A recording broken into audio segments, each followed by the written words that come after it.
रघुवंश के शल्य पांडवों के मामाश्री थे, लेकिन कौरव भी उन्हें मामा मानकर आदर और सम्मान देते थे। पांडुपत्नी माद्री के भाई अर्थात नकुल और सहदेव के सगे मामा शल्य के पास विशाल सेना थी।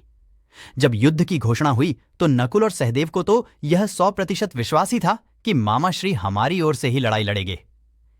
एक दिन शल्य अपने भांजों से मिलने के लिए अपनी सेना सहित हस्तिनापुर के लिए निकले।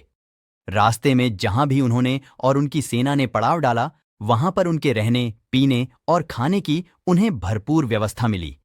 यह व्यवस्था देखकर वे प्रसन्न हुए। वे मन ही मन युधिष्ठिर को धन्यवाद देने लगे। हस्तिनापुर के पास पहुंचने पर उन्होंने वृहद विश्राम स्थल देखे और सेना के लिए भोजन की उत्तम व्यवस्था देखी। यह देखकर शल्य ने पूछा, युधिष्ठिर के किन कर्मचारियों ने यह उत्तम व्यवस्था की है? उन्हें सामने ले आओ, मैं उन्हें पुरस्कार देना चाहता हूं। यह सुनकर छुपा हुआ दुर्योधन सामने प्रकट हुआ और हाथ जोड़कर कहने लगा, मामाश्री, यह सभी व्यवस्था मैंने आपके लिए ही की है, ताकि आपको किसी भी प्रकार का कष्ट न हो। यह सुनकर शल्य के मन में दुर्योधन के लिए प्रेम उमड़ आया और भावना में बहकर कहा, मांगो, आज तुम मुझसे कुछ भी मांग सकते तो मैं तुम्हारी इस सेवा से अति प्रसन्न हुआ हूं।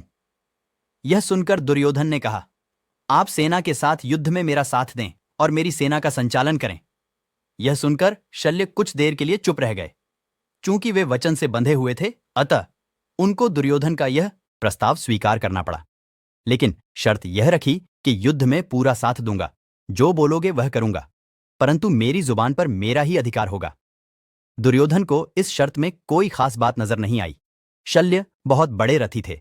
रथी अर्थात रथ चलाने वाले। उन्हें कर्ण का सारथी बनाया गया था।